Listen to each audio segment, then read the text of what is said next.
যে সময়ে 3 থেকে 7 বছরের শিশু মেয়েরাও ধর্ষণ থেকে নিরাপদ না, সেই সময় দ্বারাও আমরা নিজেদেরকে শ্রেষ্ঠ জাতি হিসাবে দাবি করি।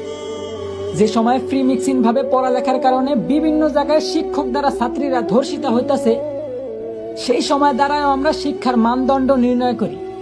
একদিকে দেশের মান্যগণ্য লোকেরা দেশের গরিবদের দিকে না তাকিয়ে বিলাসিতায় দিন কাটাইতেছে, ঠিক সেই সময় আমরা নির্লজ্জের মতো আবার দেশের রেমিটেন্স যোদ্ধা প্রবাসীদের নিয়ে সমালোচনা করি।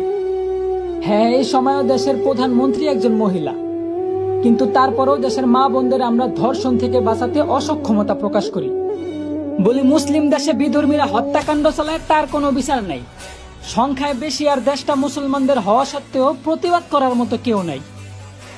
আসলে আমি মনে করি কি ভাই, আমাদের দেশে ইসলামের পক্ষে সঠিক বিচারই নাই।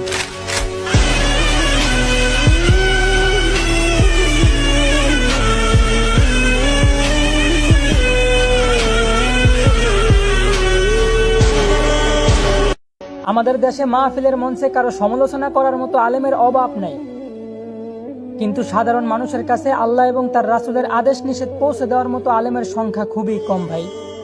এই দেশেও মানুষ পড়ে লেখা বড় বড় ডাক্তার হয়, কিন্তু দুঃখের বিষয় হলো সামান্য গলার টনসিল অপারেশন করতে গিয়ে ভুলে শ্বাসনালী কাটতে যাওয়ার ফলে সেই ডাক্তারের হাতে রোগীর জীবন দিতে হয়।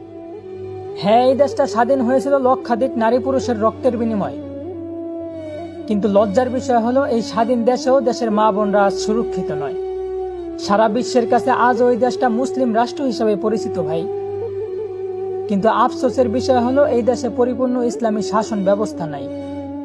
তো বলি, দিন শেষে এই দেশ নিয়ে গর্বিত হন নাকি লজ্জিত, ওইটা আমি জানি না ভাই। তো এতটুকু জানি যে এই দেশ নিয়ে গর্ব করা আর সিটি গোল্ডের চেইনে স্বর্ণের চেইন মনে করা, দুটোটা একই ভাই।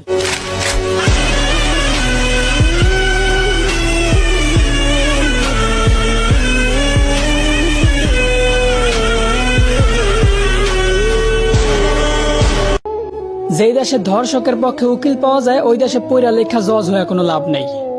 মুসলমানদের দেশে নেতা হইয়া যদি আলেমদেরকে বন্দি করে রাখতে হয়, ওই দেশের রাজনীতি করে নেতা হইলে জনগণের জন্য কোনো ফায়দা নেই।